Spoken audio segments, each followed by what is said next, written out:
For 3 straight days, the old horse, Apollo, did nothing but stand and stare. He stood in his stall, his body perfectly still, his gaze fixed on the blank wooden wall at the back of the barn. He wouldn't eat, he wouldn't drink, he wouldn't even flick his tail at the flies. The farmer, an old man named Samuel, who had known Apollo since he was a foal, was consumed by a quiet dread. This wasn't his horse, this was a hollow shell, lost in a trance. He called the vet, who ran every test imaginable. The results were all the same. Apollo was perfectly healthy.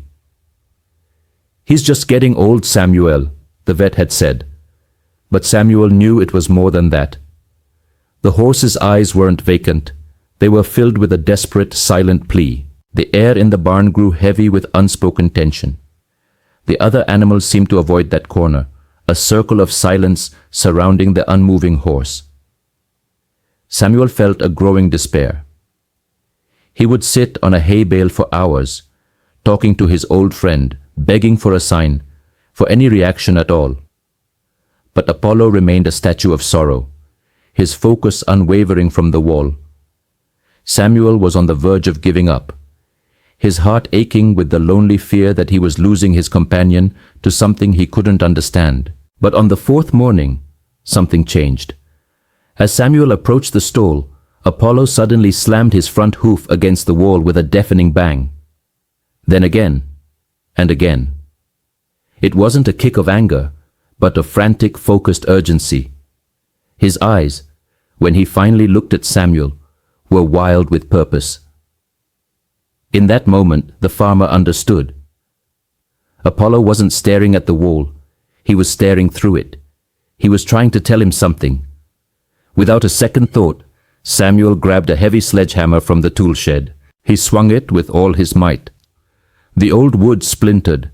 He swung again, and a hole appeared. A cloud of ancient dust billowed out. As it settled, a faint, weak whimper reached his ears. Samuel's heart stopped. He tore away the rest of the planks and peered into the darkness. There, in a small, forgotten space between the walls, lay a young dog, its leg trapped cruelly under a fallen beam. It was emaciated and weak, but alive. It had likely crawled in there seeking shelter and become trapped days ago. Working quickly, Samuel freed the terrified animal, carrying its frail body into the light. He gave it water, which it drank greedily. As he tended to the dog, he looked over at Apollo's stall. The old horse had his head lowered and was finally, peacefully, eating from his hay trough. His vigil was over. Sometimes loyalty isn't about the words you speak, but about the silent promises you refuse to break.